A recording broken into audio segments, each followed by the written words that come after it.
Hi అండి అందరికీ, నేను మీ Sushma. Welcome to my channel Sushma వీడి వ్లాగ్స్. ఈరోజు నేను సొరకాయతో కర్రీ చేయబోతున్నా. పచ్చిమిర్చి కారం వేసి కర్రీ చేస్తున్నా అండి. చాలా టేస్ట్గా ఉంటుంది. మన ఛానల్లో సొరకాయతో చాలా వెరైటీస్ ఉన్నాయండి, చూసేయండి వెళ్ళి. కానీ ఈరోజు మాత్రం నేను సొరకాయతో పచ్చిమిర్చి కారం వేసి కర్రీ చేస్తున్నా. చాలా తక్కువ కారం వేసుకొని చేసుకోవాలండి. ఇప్పుడు నేను ఒక సొరకాయ తీసుకున్నా. సొరకాయని నీట్గా ఇలా పీల్ చేసుకున్నా అండి. శుభ్రంగా కడుక్కొని ఇలా పెట్టుకున్నా. అవి పచ్చిమిర్చి అండి. ఈ సొరకాయని ఇప్పుడు కట్ చేసుకున్న తర్వాత చూపిస్తా.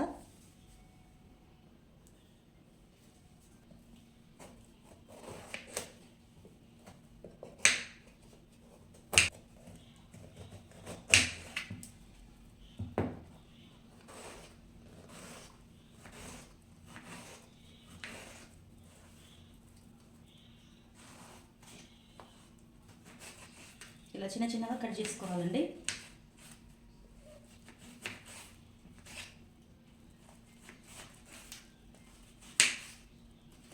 ఇలా చిన్నగా కట్ చేసుకుంటే మనకి సొరకాయ ముక్కలు అనేవి తొందరగా మగ్గిపోతాయి.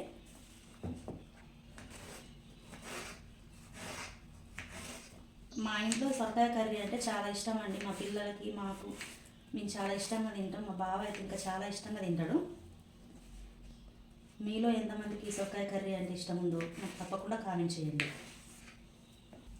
ఇలానే మిగతావి కూడా కట్ చేసుకోవాలి. ఇప్పుడు సొరకాయ ఇలా చిన్నగా కట్ చేసుకున్నాం కదా అండి. నేను లేత సొరకాయ తీసుకున్నా. ఇందులోకి ఇప్పుడు మనం పచ్చిమిర్చి పేస్ట్ పట్టుకుందాం. వీటిని శుభ్రంగా కడుక్కుంటున్నా అండి. ఇలా చిన్న చిన్నగా వేసుకుందాం మిక్సీ జార్లో.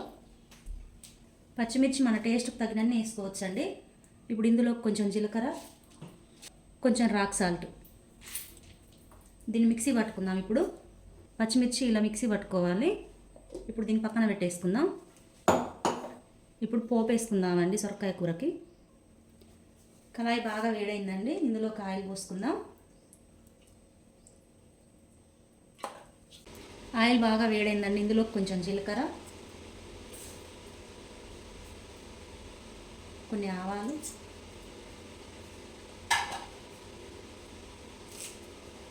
కొంచెం కరివేపాకు,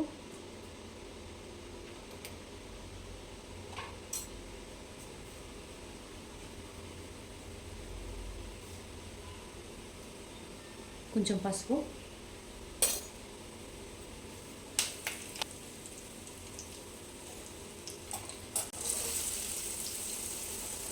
కట్ చేసి పెట్టుకుని ఈ సొరకాయ ముక్కలు ఇందులో వేసుకుందాం.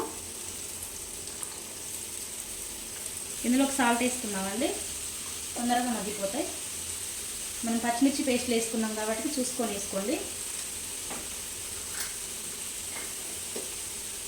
వీటిని ఒకసారి కలుపుకుందాం.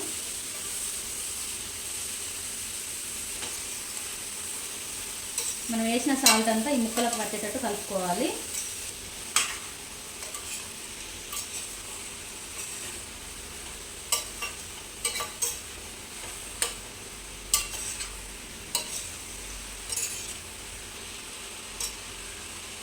ఇప్పుడు మూత పెట్టుకొని కాసేపు మగ్గనిద్దాం.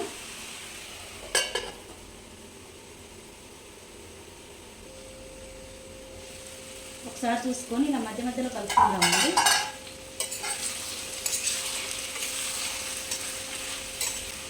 ఇంకా కొంచెం టైం పట్టిద్దండి ఇది మగ్గడానికి.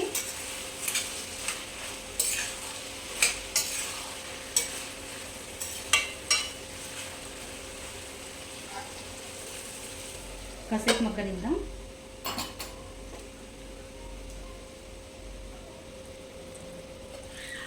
చూడండి ఎలా మగ్గిపోయిందో కదా అండి. ఇప్పుడు ఇందులోకి మనం పచ్చికారం వేసుకుందాం. మనం ముందుగానే మిక్సీ పట్టుకున్నాం కదండి. ఈ పచ్చిమిర్చి పేస్ట్ వేసుకుంటున్నా. నేను ఈ కర్రీలోకి ఎటువంటి వాటర్ కూడా యూజ్ చేయట్లేదు. ఎప్పుడైనా పాలు పోసి కూడా వండుకోండి ఒకసారి, ఎందుకంటే పాలు పోస్తే మా పిల్లలు తినరండి. అందుకని నేను పాలు పోసి వండట్లేదు. పాలు పోస్తే కూడా చాలా టేస్ట్గా ఉంటుందండి సొరకాయ కర్రీ. ఇలా బాగా కలుపుకున్నాం కదండి. పచ్చిమిర్చి పేస్ట్ వేసుకొని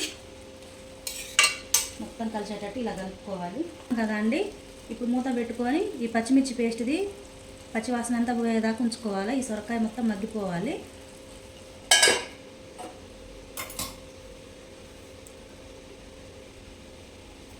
మనం పచ్చికారం వేసుకున్నాక కూడా మధ్య మధ్యలో కలుపుతూ ఉండాలండి, లేకపోతే ఇది అడుగంటుద్ది.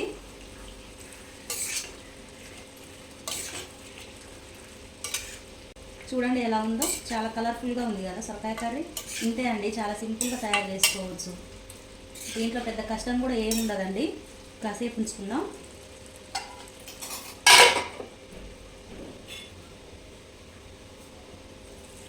ఇంతే అండి, చాలా ఈజీగా టేస్టీగా చేసుకోవచ్చు అండి. సొరకాయ కర్రీ రెడీ అయిపోయింది. చూడండి ఎలా ఉందో. నేను ఎలాంటి వాటర్ కూడా పోయలేదండి ఇందులో ఉన్న రసంతోనే ఉడికింది. ఈ సొరకాయ వాటర్ కంటెంట్ ఎక్కువ ఉంటుంది కదండి సొరకాయలో. సొరకాయ కర్రీ తిన్నా కానీ చాలా మంచిదండి హెల్త్కి. మేమైతే సొరకాయ బాగానే తింటామండి, వీక్లీ 2 times అన్నా తింటాం ఈ సొరకాయ కర్రీ. మా ఇంట్లో మా పిల్లలకైనా మా బావకైనా నాకైనా చాలా ఇష్టం అండి. ఇంతే అండి, సొరకాయ కర్రీ చూస్తుంటేనే తినాలనిపిస్తుంది కదా అండి. ఇంతే అండి, సొరకాయ కర్రీ రెడీ అయిపోయింది. ఈ కర్రీ నచ్చినట్టయితే మాకు ఒక లైక్ చేయండి, కామెంట్ చేయండి, మన ఛానల్ని తప్పకుండా సబ్స్క్రైబ్ చేసుకోండి. మన ఛానల్ చాలామంది చూస్తారు కానీ సబ్స్క్రైబ్ చేసుకోవట్లేదండి. ప్లీజ్ అండి సబ్స్క్రైబ్ చేసుకోండి, ఒక లైక్ ఇవ్వండి. ఇంతే అండి ఈ వీడియో. మన ఛానల్కి ఒక లైక్ ఇచ్చినట్టయితే ఆ వీడియో చాలామందికి షేర్ అవుతాయండి. ఎలాగైనా ఒక లైక్ చేయండి, మన ఛానల్ సబ్స్క్రైబ్ చేసుకోండి. ఇంతే అండి ఈ వీడియో.